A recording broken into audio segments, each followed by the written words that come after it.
Hey y'all, how is everybody doing? How is everybody doing? Oh my God, I have not been here forever. Whoo, let's pause the music real quick. But how is everybody doing? Let me know if you can all hear me. Right now, I'm just making sure you can hear me and the sound is good because I'm gonna try and make this as quick as possible. Like I haven't been here in a minute, so we're not trying to stay here forever, okay? But please let me know if you can hear me in the comment section below. Hello, Niloy. I hope I got your name correct. And Solo Cells Atlanta. Okay, sound is good. Perfect. Hi, everyone. Hello. If you're a regular on this channel, you know I have been missing for a while, but um, I decided to pop in, pop in and show out. Isn't that what they say? Pop out and show out or whatever. But yes, I am back. I am back. I am back. I am back. Perfect. Thank you so much for letting me know you can hear me. It's been a minute. See, it's just one of those moments where you're like, oh, I need a break, I need a moment. And then a moment becomes a week becomes 2 weeks, 3 weeks, 1 month, 2 months, 3 months. Like it's been a while. I think it's been over 3 months right now. And it was definitely not planned or anything because typically when I know I'm going to be away for a while, I like to batch record my content so that you guys would have some sort of content while I'm away. But this just happened, But today I'm here to share all the tea. And then also, I know some of you have heard already, but my airline is hiring soon. I think the day after tomorrow. So I'm going to talk about that as well. And the other thing that I did want to also share is that I'm not well. Like I feel a little better today, but like I said, things just keep happening. It's like you're gonna show up today, and then something happens, and then you're not able to show up. But I'm still recovering, or should I say recovering? Well, I feel better today, and I get like flare ups here and there. So it's like I'm good today, tomorrow I'm not. So whenever I have the energy to do something, I just want to do it so that I don't miss the window or the opportunity to do it. So I'm here today, and thank you all for reaching out. But let me just say, life has been life, y'all. Okay, life has been a lot. Okay, a lot has been going on, and at some point, I was ready to say, I respectfully resign. I respectfully decline the offer to do all this. This adulting thing is too much. Like, who said this is how it should be? But that's just me being dramatic. But today I will be talking about me taking a break. And then I have like a whole list here because I don't want to miss anything. Like I said, I've not been too well. So I wanted to note things down so that I stay on track so I don't go off track. Okay. Are we here? Are we here? All right. Let me know if you can still hear me, y'all. All right. So I'll be talking about taking a break, and then also I'm just reorganizing my life and just trying to figure out which direction I want to go personally and everything. My life as a flight attendant, and then also the airline meltdown that happened. And then, like I said, my airline is hiring. So those of you who want to get involved, please take note. And please know that they're not doing like a mass hiring like they did last year, where they hired like almost like 6,000 people or whatever. So I'll talk more about that as well. Yes, Solo. Like adulting, it's ghetto. Like it's too much. It's just too much. Like, why can't things just be simple and easy? Like, it's just too much is going on. And I am one of those that if I feel that I need a break, I take a break. I don't like to be held hostage, or I don't like anything holding me hostage. So I like my freedom and I like my peace of mind. So if I don't feel happy about something, I respectfully remove myself or take a break. So that's essentially what happened. So let's just jump right into it. First of all, I will want to say that a big, big thank you to everybody that checked up on me. Like, I know a lot of you are reaching out to me on Instagram and then also on YouTube. I do appreciate all the love and concern, but your girl is fine. Okay. I am good, but it did, forgive me. My window is open, so you might hear some background noises and everything, but life is life. Okay, we're gonna take it while we can. Like I said, I have the energy today, so I'm willing to come on the screen and then just share some few stuff with you all. Also, if you do have any questions or concerns, please feel free to let me know in the comment section. because I haven't been too well, or this situation or whatever that is going on will be going on for a while, editing videos become very hard because it more so becomes like a chore. Initially, I enjoy doing it. I still enjoy doing it, but I don't have the energy for most of the time to do it. So now I'm considering doing more lives where I will come on live, present whatever it is I need to present, so that it's just over and done with. I don't have to refer back to it to have to edit or anything. So I think I'll start doing more lives. So please keep an eye out for that. I might give a early notice. I might not. So please just watch out for it. Also, like I was saying, thank you to everybody that was checking up on me. I appreciate you all. um I know it was impromptu, but your girl is fine. Okay, I am fine. But honestly, I was ready to say, you know what, it's okay, I'm done. Okay, I don't want to do this anymore. Okay, time out. Time out. Time out, I'm done. But it wasn't necessarily because of the job or my life as a flight attendant, or what I do as a flight attendant. Honestly, going to work, doing my job as a flight attendant was a good escape for me, because whenever I'm on the plane, whenever I'm working, I don't necessarily, nothing else matters. Like whenever I'm in the air, it's like I forget everything else that is going on in the world, life, adulting, and everything. I can easily forget it. So work was actually a good escape for me. So when I say I wanted to quit or say peace out to everybody, it wasn't me working as a flight attendant. It was actually just everything else that was going on. But your girl is back, and this time around, I think I'm just going to pace myself more and just take it one day at a time, and not necessarily try and do too much within a short period of time as well. That said, oh my god, personal life, like Solo said, adulting is ghetto, it's stressful, it's too much, it is a lot. But I was just going through a lot during that period, and I'm not going to share all the tea, y'all. Don't be nosy, don't be out here trying to be nosy. Okay, I'm not there yet. But but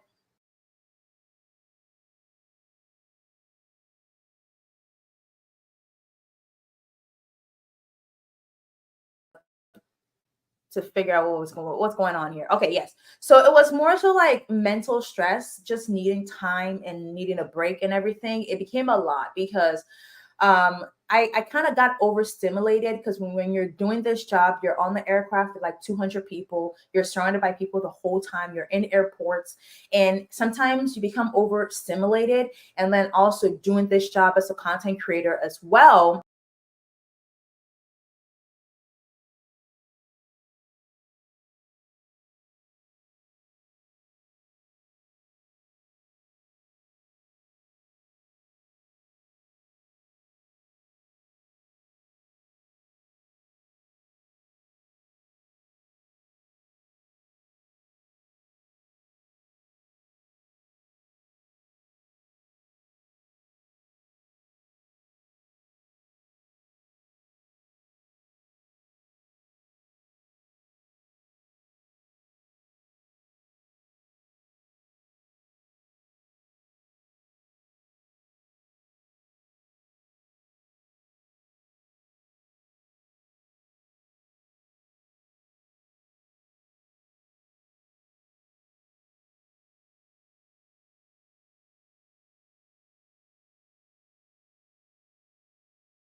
I just want to make sure I'm heard right now.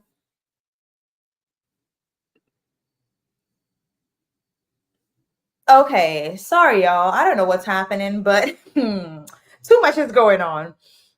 But okay. Okay.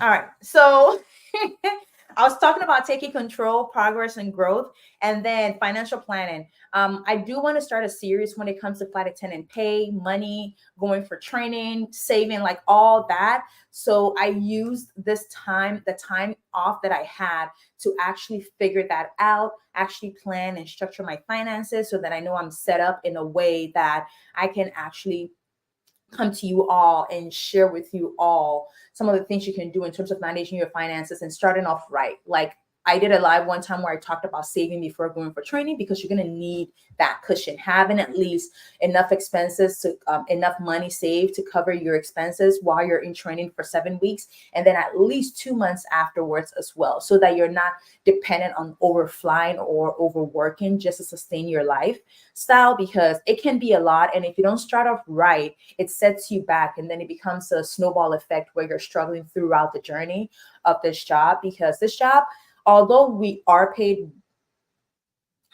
have a high hourly pay, you're not paid from your hourly pay when you sign in. Like, when I sign in and I go through the airport and I go through security and I get to the gate, and then I board the plane and I start boarding people, even though I have interaction with customers and everything, we're still not getting paid our hourly pay.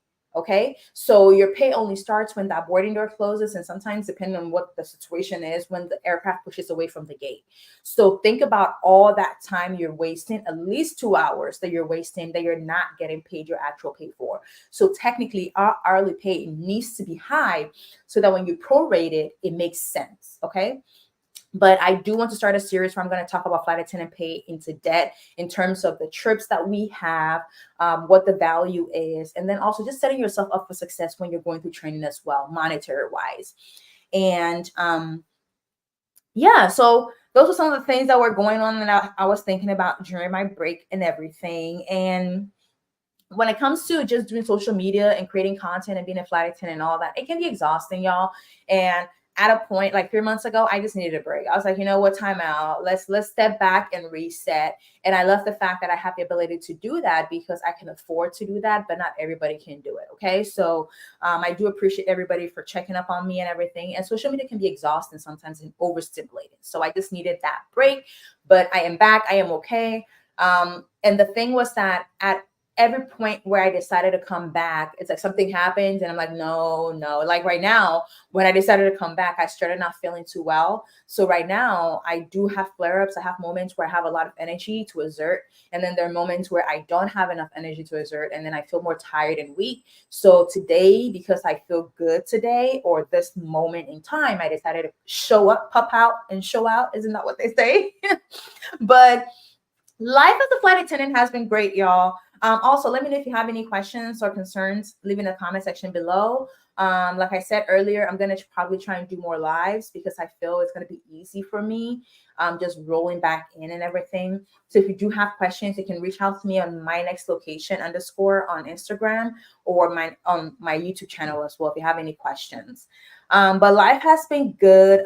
The job has been okay. It's been great. I enjoy it. I know we had the whole meltdown or whatever, and I heard a lot of people quit because of that. But the thing about this job, and I think what people forget, is that being a flight attendant, as glamorous, as fun as it can be, the exposure, being able to travel around the world or whatever, and if you're with a carrier that travels around the world, then you get that advantage. However, sorry, y'all. However, when the whole issue happened with the whole meltdown thing that happened a few weeks ago, the issue is that everybody in the industry was struggling, right? Every department was struggling. Reservations was on fire. Gate agents were struggling. Like, everybody was struggling. Okay, it was hard for everybody out there.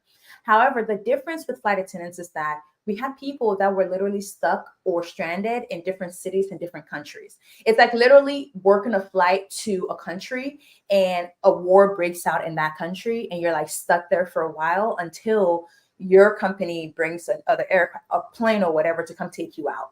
So our issues, or the way the impact of certain things that happen in the industry impact us is a little bit different, in the sense that if you work at the airport, for example, no matter how bad or stressful or exhausting the job can be, know that at least you have the ability, you're going home, you're at home, you're in your home country, you're in your home city. But imagine you being a flight attendant, ending up in a different city, different country, and you can't reach anybody. You catch my drift? So those of you who are eager to apply, I say all this to say that when issues or when things go wrong in the airline industry, if you're on duty during that period as a flight attendant, you're impacted in a little bit different way.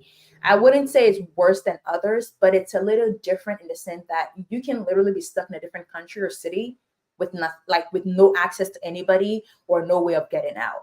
So that's how extreme it can be for us. So if you're new, because I did hear, I don't know if it's true or not, but I did hear that a lot of people ended up leaving or quitting. And I understand them, because nobody shows up to work to get stuck in a different city with no accommodation, possibly no means of transportation. And when you're new as a flight attendant, you're probably already getting into this job in debt or not having enough money or whatever. So nobody's showing up to work to spend $200 or $300 on a hotel room, whatever, or pay for transportation. Eventually, they do figure those things out. But before they do, in the moment when things are going wrong, you as a flight attendant might get stranded, and you might be literally stuck sleeping at an airport somewhere, on the floor somewhere, on some chair somewhere. Okay. So as glamorous as the job may be, remember when the flooding happened in Dubai and you saw all those flight attendants and all those people like literally rolling their luggage through the water and everything? Like, it is not always good. And when things go bad, it goes really, really bad. However, when it's good, it's great. So just gauge your expectations and don't set your expectations too high. And I feel that this job ultimately is what you make of it. I was working during the meltdown. I think it started, I think on the 18th or whatever, and it ended. It got a little better, I believe, like a week later or whatever. And if it was 7 days, I was working 6 days out of the 7 days. If it was 8 days, I was working 7 days out of the 8 days. I can't really remember how many days it was, but I worked literally throughout the whole process. But this was my mindset, right? I didn't expect anything. I had my credit cards ready just in case I needed to go book a hotel room or whatever, and I needed a card or whatever. I also had to be smart in terms of my thinking and the things I did. So let's say, because at some point I was given a hotel stay, right? And on my trip or my rotation or whatever, for whatever reason, in the middle of the night while I was sleeping in this, I was on the opposite side of the country. I was in DC. Yes, I was in DC. So I ended up in DC or whatever. The first day the whole thing happened, that ended up working out. I was in Portland and then I was sent back to Seattle or whatever. But long story short, at some point I ended up in DC, right? And while I was in my DC hotel, because we have two airports that we work out of in DC, right? I was in I was in a hotel that was closer to one of the airports, let's say airport A, right? And I was in a hotel that was 7 minutes away from airport A. However, in the middle of the night, while I was minding my business, resting to do my job the next day in this city where I don't live in, which is on the opposite side of the country, that reservation for my hotel literally got pulled off my rotation. So essentially, I wasn't even supposed to be at that hotel anymore. It was taken away. There's no record of it anymore, right? And I was given a different reservation for a different hotel near airport B, even though I was in a hotel near airport A. And mind you, airport B was like 30 something miles away, right? But because the initial reservation near airport A was taken away, even though I was on hold with our accommodations team or whatever for like over an hour and finally got to somebody, because there was no record of me on my rotation being in airport A, they can't do anything for me, right? So then I have to go back on hold, and hold times were crazy. So don't even get me started on that. But the long story short was that I had to be smart. I had to be smart in my thinking. Okay, if there's no record of me being here right now, it means what? I am lost. whoever's tracking me, crew tracking, whoever, they've lost me right now because they took away my where I was. So now on paper, they think I'm somewhere where I'm not. So they've lost me. Essentially, we can get lost. If you guys didn't know, if you're a new flight attendant or you're planning to become a flight attendant, we have a team crew tracking. They're supposed to track us. So once we start our rotation, they start tracking us wherever it is that we are in terms of accommodations, in terms of the flights, where we're going and everything, right? And in that case, I was lost in the system. So they did not know where I was. So whoever I was talking to, they thought I was in airport B, when in actual fact, I was near airport A. So they didn't know where I was. And it was a long story. Long story short, I had to be smart. Okay. I had to utilize my resources because in that moment, also, it was so hard trying to reach people. And when you're in that moment, don't panic, y'all. I know it can be exhausting. It can be frustrating. It can be scary, especially if you haven't experienced anything like this. But it gets scary because imagine getting stuck in a city. Nobody knows where you are, and you can't even reach anybody to tell them where you are. You see what I'm talking about? So you're in a city out of your home country, home city. If you're lucky, if you're not lucky, you're probably in a whole different country. But you're in this place, you can't reach anybody. They don't know where you are because on paper they've put you somewhere else, or they think you're somewhere else, and you can't even reach anybody to tell them where you are. So I had to think smart. My expectations were very low during that period, and all I knew was that nobody knew where I was. So I'm going to stay put until somebody found me. Okay. And eventually it worked out and everything. But going through training is 7 weeks now. Mine was 6 weeks, 42 days. Now it's 7 weeks and however many days, right? And I feel like to become a flight attendant takes so much time and effort and money that before you do decide to quit, just think about it. Like, because think about the hundreds of thousands of people that applied for the job that probably never got it, but you got it.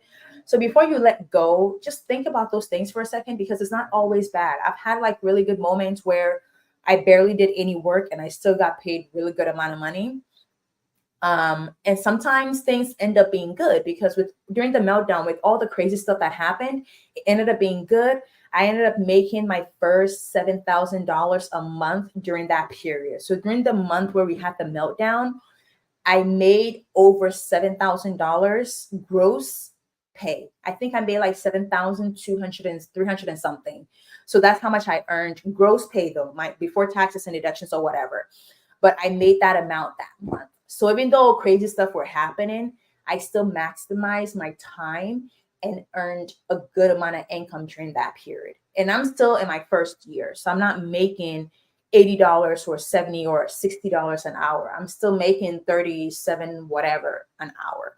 So you can make things work out for you. But that meltdown was crazy and it was scary. And it's one thing being in like I said, flight attendants are our experience usually is a little bit different. It's usually a little bit different, y'all. Like I got stuck in a city with nothing. I mean, I did meal prep. I brought my own food, so I had food to last me like at least 24 hours. Because at some point I got stuck in the hotel during that period where I could not leave the hotel room because if I left, my key would lock me out. And because the reservation was taken away, there was no record of me being there under my airline. So I would have been stuck outside and I did not want to get stuck outside. So then I was forced to stay in the hotel room the whole period of time.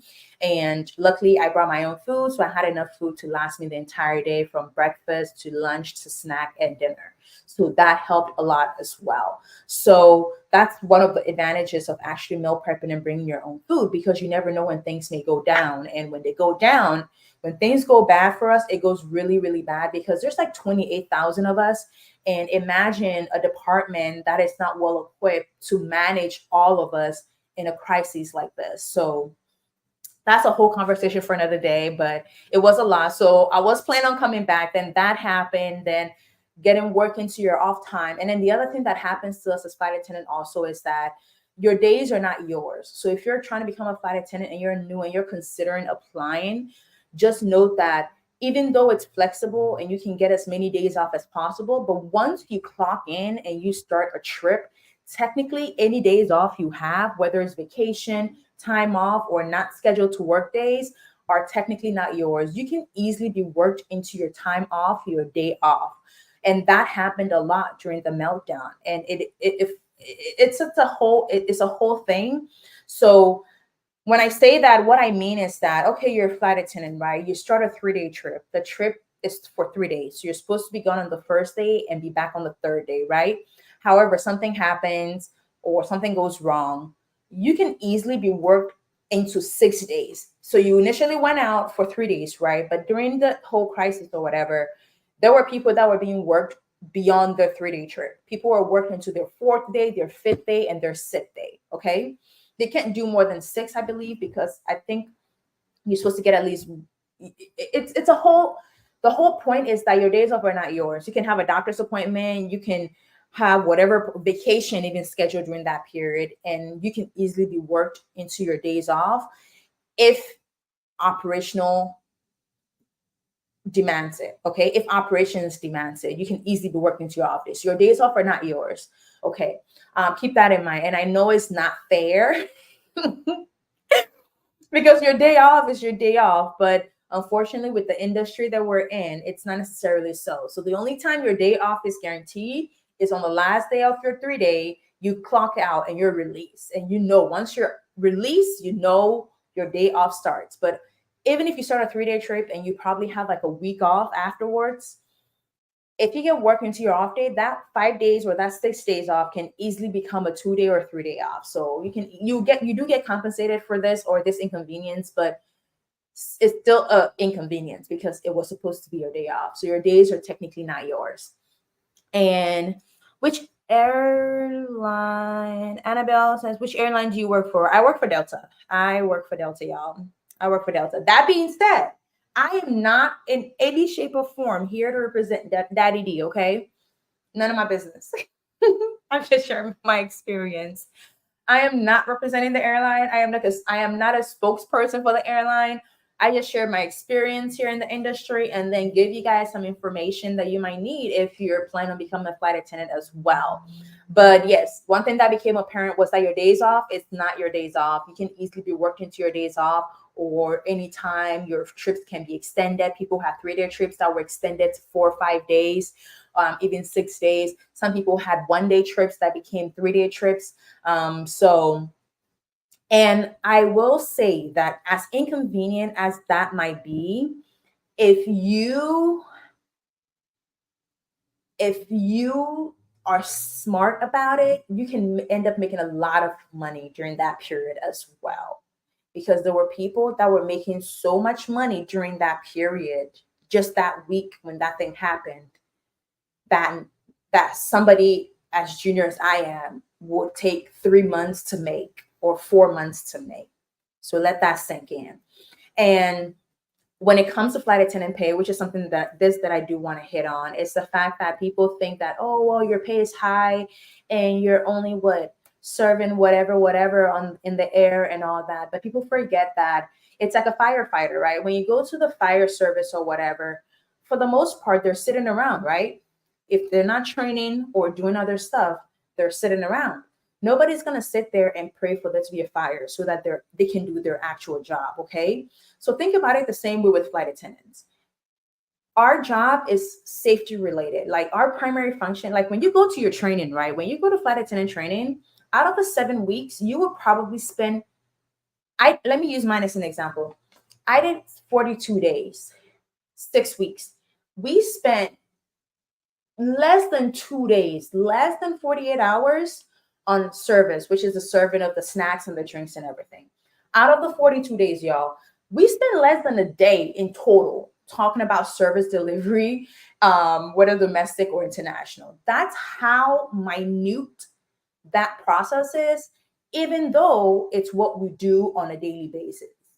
The reason is because our actual job comes or takes effect when there's an emergency, when somebody's dying, somebody's having a medical situation, the plane is crashing, we have a hydraulic leak, we're about to land, like you get the drift. So that's when the job starts. Okay, if I have to get 300 people off of an aircraft, a burning aircraft, in 90 seconds, that's where everything kicks in. When the Japan airline incident happened, You see how efficient the crew were in terms of coordinating with each other and evacuating over 300 people within the reasonable time frame where there were no injuries or accidents or anything happening. That is the job. However, I think people undermine the role because they don't see that happen a lot.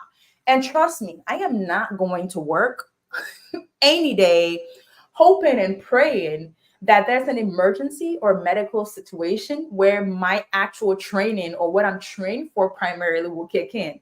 So keep that in mind. So just because you see us giving Coke or Sprite doesn't necessarily mean that that is the core reason why we're there.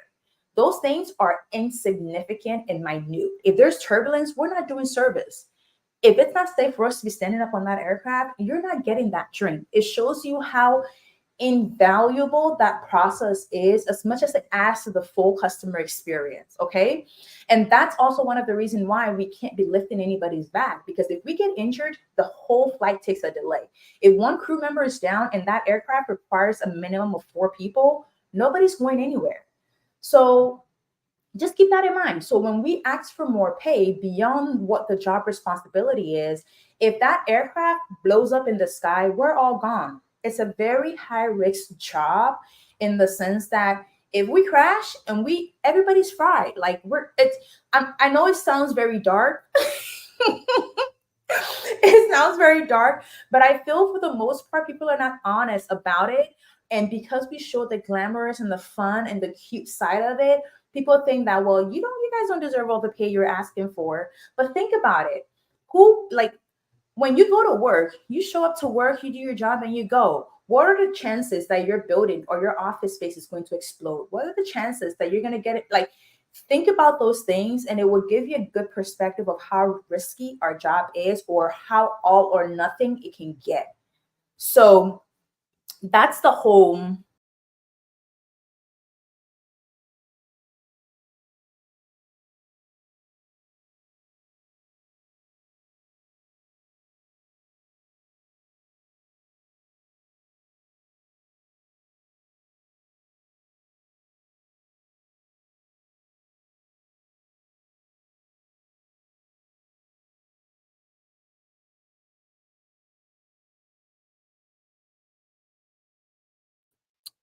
Sorry, I'm trying to fix this whole camera thing. I don't know what's going on. It's either we're all going to take it dark or we're just going to take it as it is. But I'm just going to give it a second to kick in. Let me know if you can hear me. And yes, so if you can hear me, just let me know. So yeah, I know it might sound all dark and everything, but those are some of the reasons why a lot of us are here saying you need to pay us more. And think about it, when you do a 3-day trip, you might only be getting paid for 15 hours or 17 hours during that 3-day.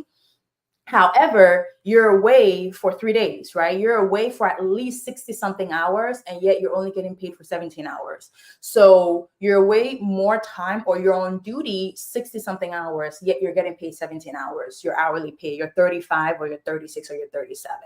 So keep that in mind. I'm still trying to figure out the camera issue, but life will still go on. So let's talk about it. Herman says, Miss P, you're one of that.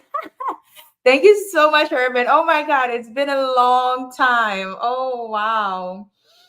It's been a long time. It's been a long time. It's been a long time. I miss you all. Annabelle says, do you think studying marketing has helped you at all? Or do you wish you did something else? No, I actually, when I went to college for my first degree, I did psychology, first of all, because I wanted to do law. And at that time, the university that I wanted to go to did not offer law. So I had to essentially do something else for my first degree, and then later on do law. But then while doing that, I worked with a marketing company, and that actually sparked my interest in marketing. That was the reason why I did my master's in marketing. So that's where that came from. But beyond that, I enjoy it, and I feel that doing marketing has helped me in terms of getting the jobs that I wanted. I'm not going to sit here and say that every job I applied for, I got it. That's not what I'm trying to say, but I feel like it's helped me in terms of being able to sell myself and present myself in a way that I'm able to get the jobs that I want. Like even when I went for my interview for the flight attendant job, for example, it's just being able to value position myself. I think that's the best way to put it. I'm easily and able to value position myself. And like I said, this job is more so like a safety related role as much as we do the serving of the coke and the drinks or whatever. But it's more safety related. It's more like in terms of medical emergency, in terms of evacuations, in terms of like if we have 8 doors on this aircraft, is if in case of an evacuation, 7 of them are not accessible, being able to evacuate over 200 people out of one door, being able to think on your feet, being able to coordinate with your crew members and be smart in the moment when the moment demands for it. So that's a lot of what this job requires. And I'm glad I did marketing, because when it comes to me creating content, for example, it helps me out in that regard as well. So I have no regrets at all. I think personally, I have no regrets in terms of the things that I've done up to this point in my life, career wise, because I feel like everything I did built me and got me to the point where I am right now. So, and me choosing to become a flight attendant, even after getting to a peak level in corporate America or whatever, it's more so for the flexibility of it and the control. So knowing that I can choose to work 10 days out of the month and not more than that, that was the biggest part for me. So I'm glad I did. The one and only ask, oh my God, it's been a long time, girl. I was on 8 days. Oh my,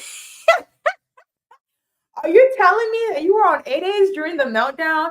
It was nasty. Okay. I think what helped me was that even though I was working throughout that period, because I had a 3 day, then I had another 3 day, then I had another 3 day. So I had like 9 days straight of work with like one day off in between just to give me that rest. But I think what helped me was that I was not on 8 days. But if you were on 8 days, it was nasty. Okay. How did you, let me know in the comment section how that ended up being, because people are, but I feel like as bad as it was, if you were lost, it was good for you, because once you're lost and they can't find you, they can't really do much with you because they can't find you. Okay.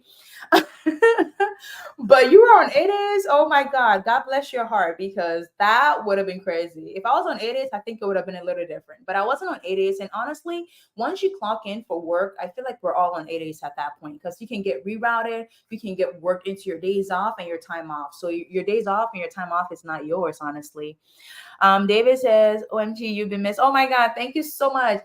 David, I think I worked with your partner was jump seating on one of my flight. I'm not sure if it's this David or a different David, but we took a photo. You should have gotten that photo. But I miss you all. I miss you all. I miss you all so much. Thanks for checking in. Miss P, the extra week of training. Have you heard of it more devoted to? No, see, that's the thing, Herman. I thought that extra week of training would be more devoted for service, but no, that's not what happened at all. That extra week is just so they can focus more on safety, y'all. Like that's how serious and important safety is. Like they want to focus more on safety, the evacuation drills, just getting people to be able to use those tools and the resources that they have during a medical emergency. One time when I shared my medical emergency issue at the airport where the guy passed out, if it wasn't for my crew and I, he would have died. He would have literally died, because by the time we came up to him, he was turning purple. He was literally turning purple and dying. So imagine somebody like this on an aircraft. If it's a narrow body, you only have one aisle. Our galley is very small. Some of these aircraft are very, very tiny.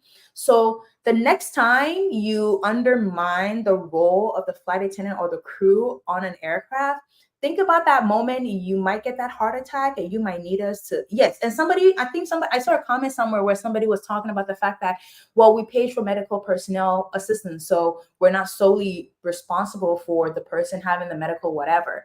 But what people forget is that in as much as we have one person having a medical emergency, we equally have almost 200 people that still need our assistance. And beyond that, some people sometimes use these medical issues as decoys to do other stuff on the plane. So we still need the crew members, at least a sufficient number of us, to keep an eye on the doors of the aircraft so nobody goes for it to open it while we're in flight in the air 30,000 feet. So that's one of the reasons why those things come in. But no, Herman, it is not for the D1 service. Okay. It is for safety. It is for safety. Okay. Like that's how important safety is. We can hear you loud and clear. Okay, perfect. Yeah, because I don't know what's going on with the camera. Forget the camera. Let's keep it pushing. I have the energy today. So let's do what we got to do. That was you. Okay, David, because he was so nice. It was such a pleasure working with him. He was so fun. Yes, yes. He was jump seating on my one of my flights, and I was so exhausted during that flight because for the past few months during the summer, because I wasn't able to create content or I wasn't in the mood to create content, what I did was I decided to fly a lot. So I did fly a lot, and my goal, I know I was very ambitious, but my goal was to make at least $7,000 each month gross pay. And it happened for I think for a couple of the months when I actually decided to do it. So when I flew with him, I was so exhausted, but it was a vibe in the galley. Okay. It was a vibe. He was so fun. Kevin, hi, your videos have made it easy to understand the journey I'm about to take on this coming September 4th. Thank you for no problem, Kevin. And like I said, my channel was set up because I wanted people to have like a one-stop shop area, like a place where you can come and you can watch the whole playlist from start to finish and understand the process you're going to go through, at least to a large extent, what to expect during your journey to becoming a flight attendant. And I know it's not always going to be fun. You're going to have hard moments, like the one and only Eske said she was on reserve when this whole meltdown thing happened. And if you were on reserve when the meltdown thing happened, you can get rerouted. Rerouted means you're probably scheduled to go to Atlanta. The next thing you know, they're telling you to go to Minnesota. They're telling you to go to New York. You can get rerouted so many times and probably not have accommodations in between all that reroutes, and it can get frustrating and stressful. But for those of you who first of all, Daddy D is hiring. Daddy D is hiring September 4th. So what is today? Today is September 2nd. So 2 days from today, Daddy D is hiring. So those of you that are thinking of applying, please do. Please do. Okay. I know I've said a lot in this live, but one thing I will say is that I would not trade this job for any other job. Like, I would not trade this job for any other job. As difficult as it might be sometimes and as frustrating as it can be sometimes, I wouldn't. Like, even during the meltdown when things were going crazy, I did not once ever, ever consider quitting. It was frustrating. It was tiring. I'm not going to lie. But not once did I ever consider just not doing this anymore, y'all. So keep that in mind. So I'm just trying to get this camera thing together. I guess it's refusing to work. Oh no.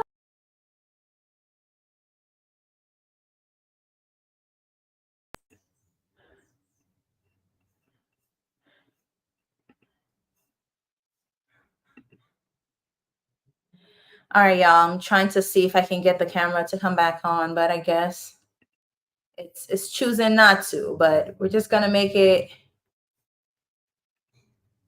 things work. But yes, so even though things were going crazy, not ones that I ever consider quitting or not doing this again. So if you're planning on applying, go ahead and do so.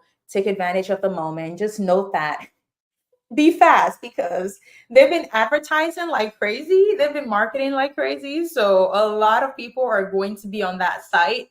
So go for it immediately. Like on the 4th, if you have to set a time, an alarm to wake you up to go, definitely go and make sure that you clear your cache and everything so your computer is ready to go, because the site might be overloaded as well.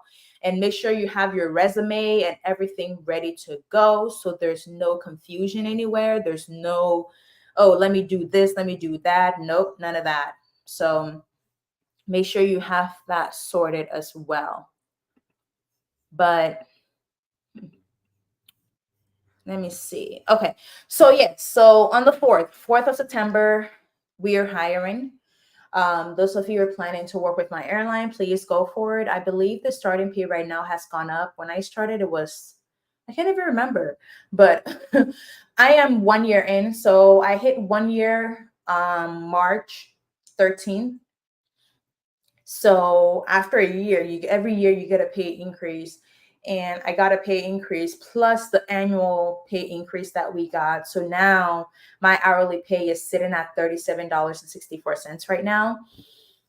So essentially, if I work a 3-day trip, averagely, if I work a 3-day trip that's worth like 17 hours or whatever, I make about gross pay. I make about 800 and some change, almost $900 before taxes and everything. So almost $1,000 essentially for a 3-day trip, just to give you a fair idea. But one thing I will say is that I will talk about this when I do my series of a flight attendant pay, because I think I'm going to focus more on that, since that's been the biggest thing that people have been like into or concerned about. Because I don't know if you've all seen my playlist about flight attendant pay, but there's always somebody in the comment section talking about how flight attendants are broke, which I'm not disputing that fact. Okay, I am not arguing against that fact, because there are people that can't afford their lifestyle anymore. But I feel there's a strategy to it, and the plan that I have is to share that strategy with you all. I'm still considering whether I'm going to do a live or whether I'm going to do like pre-recorded video or whatnot, but we'll figure it out from there. But yes, you can hear me. Thank you, Kevin. Daddy D is hiring. Yes, David. Yes, we took a picture. I was like, we gotta take a photo immediately, but it was nice. It was pleasant. Solo Sales Atlanta says, I'm so excited to apply. I got my CJ with another mainline, but I want to be with Big D. Yes. So I will say, if you do want to be a flight attendant, it's go big or go home. Not to say that all the other airlines are not good or whatever, but every airline, or depending on which one you go to, has their own benefit, right? It's like if you're with American Airlines, for example, they have certain partnership with other airlines that I wish my airline had, but we don't have it. So every airline has its own benefit. For me, I went with Daddy D because they were the only US airline that had direct flights to Accra, Ghana, and that's where I'm from. So it made sense to go with them, because if I ever had to go home, I can just fly in our own metal, our own aircraft to my home country. But assuming American Airline had it, probably I would have gone with American Airline. Or if United had it, I probably would. But looking back, looking at the pay structure and everything, at this moment, I think Southwest is going to be higher, but at this moment, our hourly pay is high. It can be better, because when you look at the amount of time you spend away from home and how much you're getting paid, it kind of doesn't tally well that much, but it is what it is. No matter what job you do, you're still going to ask for more pay. But it is hard when you're starting off. So please set your expectations. Like when I started this, or once I got my CJO, my expectation was that at least for the first few years, I will be making like $35,000 a year, right? That's what I thought I was going to do, gross. However, my first year, I made 55,000. And then this year, my goal was to do up to like 65, 70. But I don't know if I'm going to make, I'm not really tracking it at the moment, because there's so much changes going on in my life right now.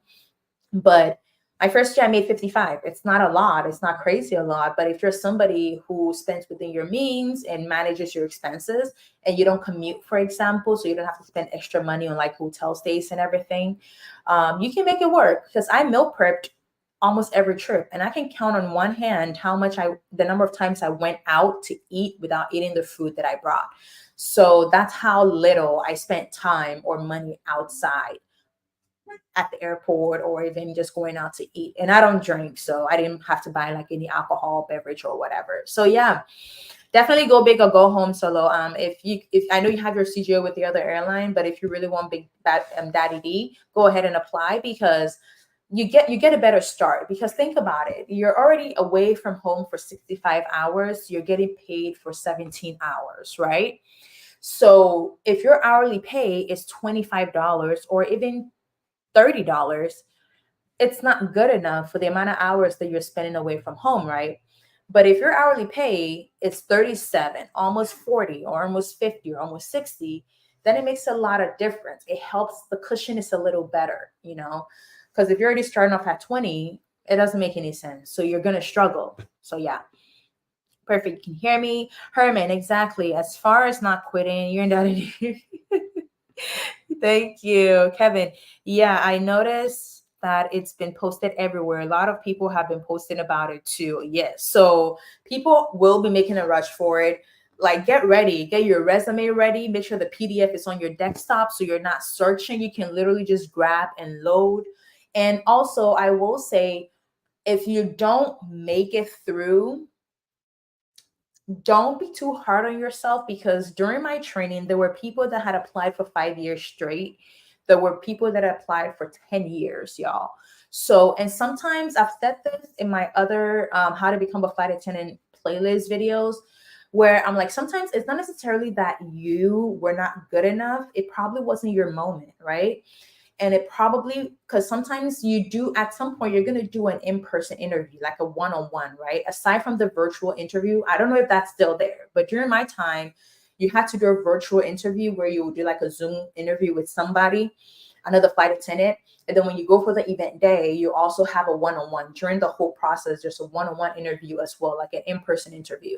And I feel that the way you connect with the people that interview you also matters, right? In as much as they want this whole interview process to be objective rather than subjective, how the person connects with you matters to an extent.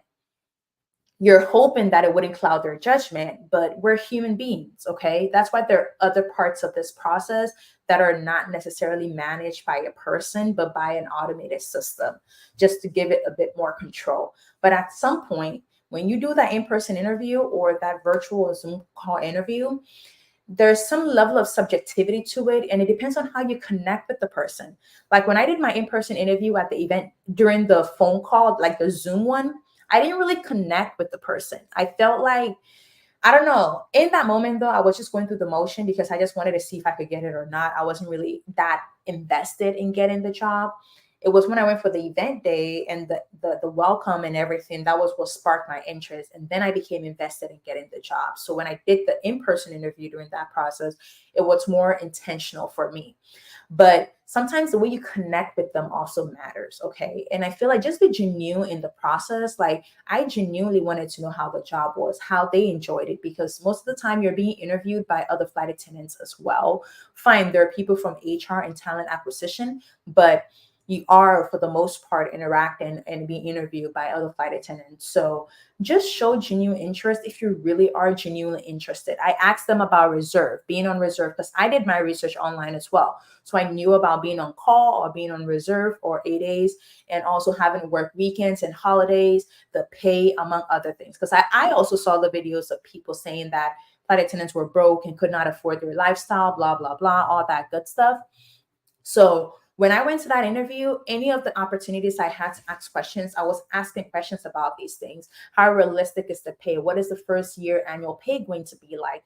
And what I saw was like 32 to like 40 something. It was like very, very low. So I was like, oh my God, this is really low, lower than I thought it would be. However, I knew what I wanted, which was the flexibility, knowing that I'm not getting scheduled 25 days out of the month, but only a few days out of the month, right? I'm not getting scheduled 160 hours. I'm only getting scheduled 80 hours or whatever. So that was the bargaining chip for me. But I was genuinely interested. So when you go through the interview process, be genuine, ask honest questions. And as much as you want to focus about the pay, ask questions about the job itself. Okay, if you have a trip on this day, how is the swapping process like? What are the options in terms of getting rid of a trip? What are the options in terms of picking up a trip? How is reserve like? What are the expectations for being on reserve?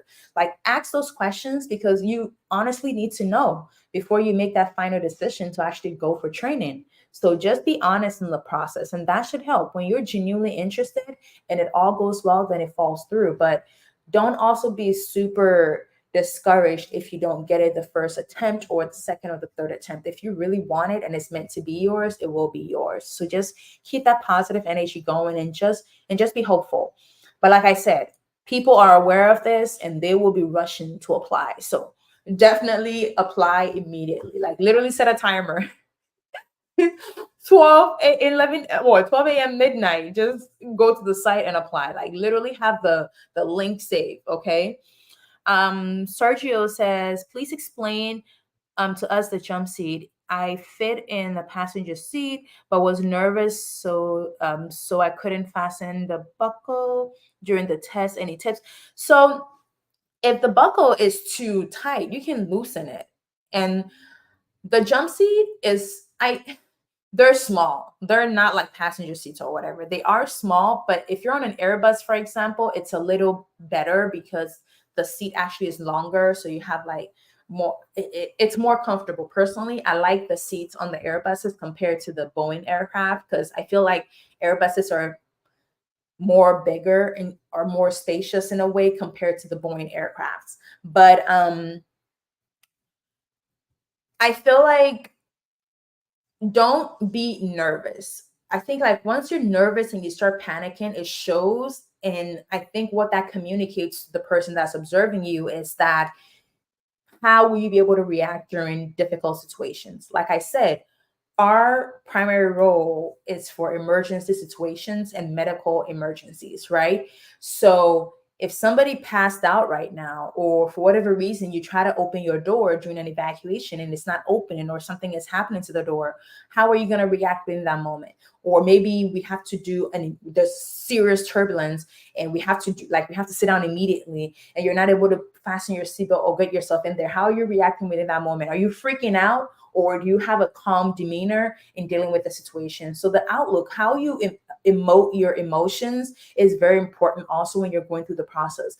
And one thing my roommate said this when I was in training, and she was like, she feels or she believes that we were being observed the whole time. So if you make it through like I said, I don't know if they're still going to do the virtual interview, but if you make it through the application process, the assessment, the in-person interview, the virtual job tryout, all those things, the online portion, and you make it to the event day, once you get into that building, we're of the opinion that you're being observed the whole time. Like from the time you walk in to the time that you get the full welcome and you go through, you're being observed every single time. And they're watching how you're handling situations from start to finish, how you're interacting with your other applicants, how you're interacting with the other, with the talent acquisition people, HR and everything.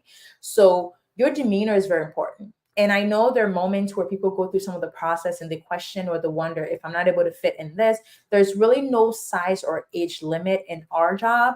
So it's a matter of, are you going to fit or not? And these things are such that you can loosen the belts. It's not one size fit all seat belts or whatever. So that's how the jump seats are. It's not like a one size fit all.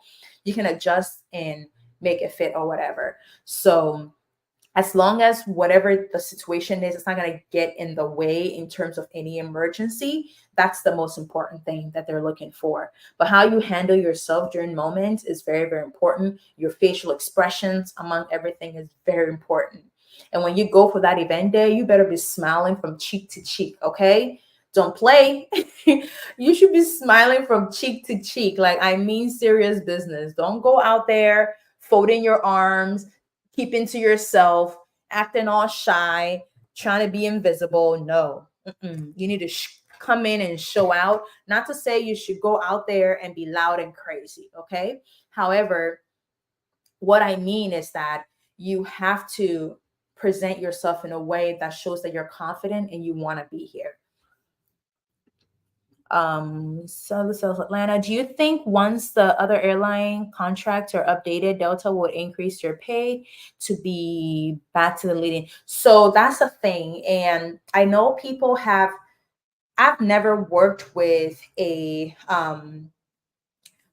company that had like contracts or union and all that. So I can't really speak about those things because I have no knowledge of the whole thing. And so I'm not for or against, I'm more so just here.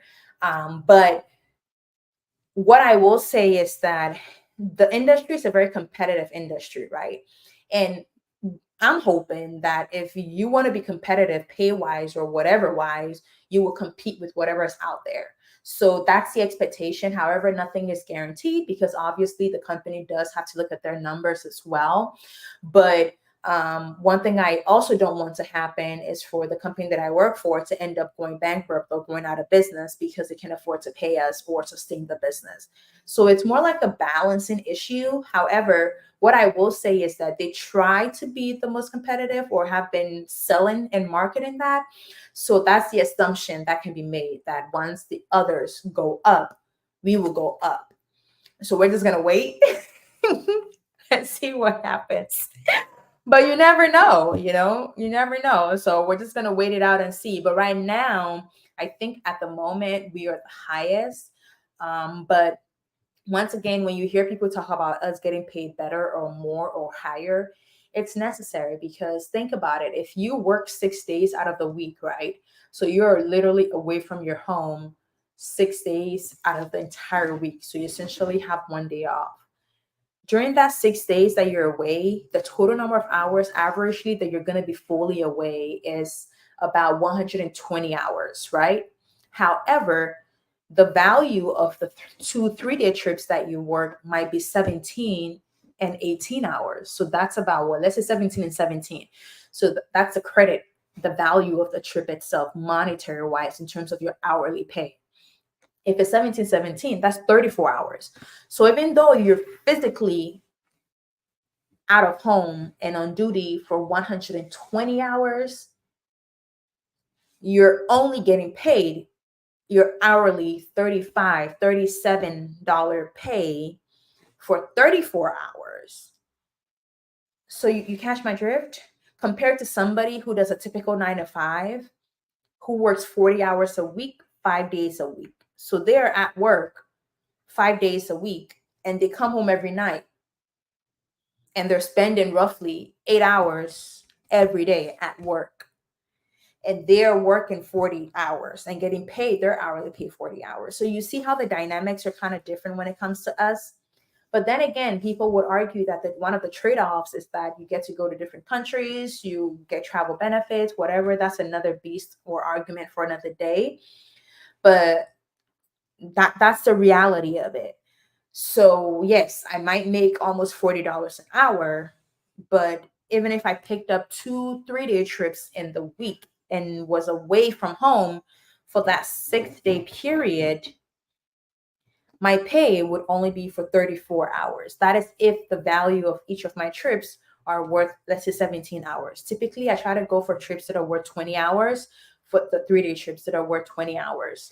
So for a typical 6 day work week, I'll probably work like 40 hours, right?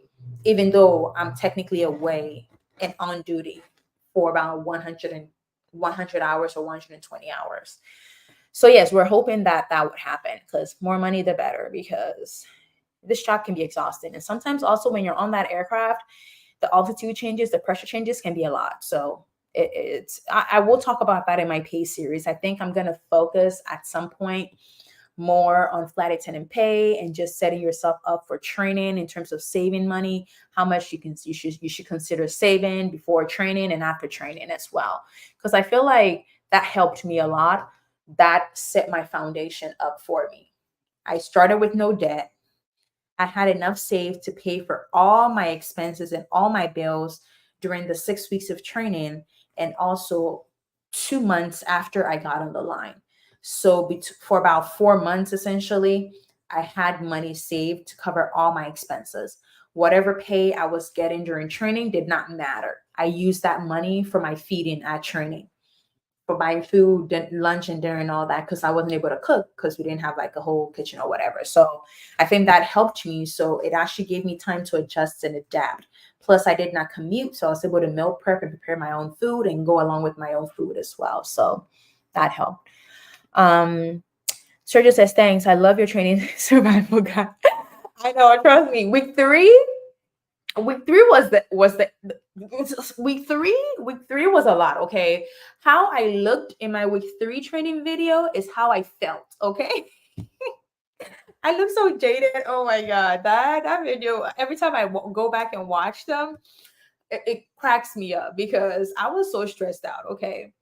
Shara said, hey, what's up? Yes, you're late. Join in the conversation.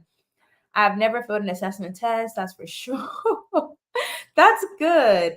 Shara says, but that is so true. Same thing happened to me 2 years ago when I went to the face-to-face for American, August 2nd, but you got to be mindful how you handle yourself. You got to be mindful how you handle yourself, for sure. I'm definitely reapplying this Wednesday. Please do, like I said, it is 4th of September. So if you're looking to become a flight attendant with my airline, Daddy D, please take note, it is 4th of September and they're not hiring 10,000 people. They're not hiring 6,000 people. I don't know what the number they're hiring, but what I know is that they're not hiring as much as they did last year. So please be mindful that people are aware and you might not be able to get in, but just wait till the next time they open it up again. I'm glad that you, but yes, honestly, work was a good escape for me. Having this job was the best thing I had during the moment where I took my break, because it gave me a way to escape. I could leave my house, and once I was in the air and just working, like, you could forget about everything. It's like something magical happens when you're 30,000 feet in the air. It's like all your worries don't exist anymore. It's like you're no longer on earth anymore. So I love that. All right, y'all. It's been an hour so far. My camera is refusing to work. So since we're still here, let me know if you have any final thoughts or questions before I take my leave. Like I said, I'm still not feeling too good. So I will show up when I show up, but I'm going to try as much as possible to show up, y'all. And I'll probably be doing more of these lives. So if you do have any questions, reach out to me on Instagram. It's my next location, same thing, _ I believe. And then, or you can reach out to me on YouTube as well. Comment on any of my videos. I do try to respond to every comment as much as possible. Or if you have any questions or video topics that you guys want me to talk about, let me know also in the comment section of my videos so that I can start planning that. I think I'm going to do more lives. It's probably easier. I'll figure out what's going on with my camera and everything. But even if there's no camera, I'll do audio, whatever I can to get the information out. That works too. And at least with the live, you guys can ask me real-time questions. So just let me know what questions or concerns you have. Thank you so much, Solo. Yes, that's what I'm praying for as well, to get better. Sergio says, would you do a surviving holiday season for FA? So the funny thing is that I worked throughout the holidays last year. So my first year, I wanted to work during the holidays because personally, I don't mind working during the holidays because one, things are slow. There aren't a lot of people at the airport because people should have been where they wanted to be by then. Plus, I'm not really a holiday kind of person. So I would rather work and have the people that really want to spend time with their family during the holidays do that. Because where I'm from, during Christmas, my mom would just cook and pass it out to the neighborhood kids or whatever. So it wasn't really like a whole party situation or whatever, but just, but yes, I actually worked on the 24th, 25th. I worked New Year's Eve and New Year's Day as well, and even the day after New Year's. So I worked throughout the whole holiday weekend. And I do have a video on that. I do have a vlog video on it. I believe I do have a vlog video on it. If you check my flight attendant vlogs, you would see a vlog video on it. I didn't mind it. It was okay. It wasn't that bad. And people are usually nice during the holidays because they're apologetic that they're flying during the holidays and we have to work during the holidays. But my argument is, if you feel bad for me working during the holidays, why did you buy the ticket? But that's just by the way. I always like to play that joke on them. Like, well, you don't feel that bad for me because you decided to fly this day anyway. But it was okay. It wasn't that bad, but everybody's different. People like to spend time with their family and friends during the holidays, and that's a special moment for them. For me, if I miss my family, I'm going to see them. It doesn't have to be a holiday season or whatever. So I didn't really mind working during the holidays. It was pretty nice. It wasn't that bad. It wasn't that crazy. Honestly, what is hard to work, the period that is the hardest to work is during summer because it is so long and it is so stressful. And typically during the summertime, like right now, you're not able to get like a low schedule. So low schedule is typically the default expectation is that every month we get scheduled 80 hours plus or minus a variance of 7. So the maximum you can get scheduled right when schedules are released is 87 hours, and the minimum is 80 minus 7, which is 73 hours. But during the summer, typically you can't ask for anything below that. Or even if you do ask for it, you won't get it because they're expecting all of us to be working because there's more flying going on. So it's harder during the summer because already your schedule is packed and there's little to no flexibility also because people are not picking up as many trips as well. and it's harder to get rid of your trips. It's harder to swap out of them sometimes. So summers were harder. Surviving summer is harder compared to working during the holidays. I think the only thing that makes working during the holidays is maybe if there's winter and there's like bad weather or whatever.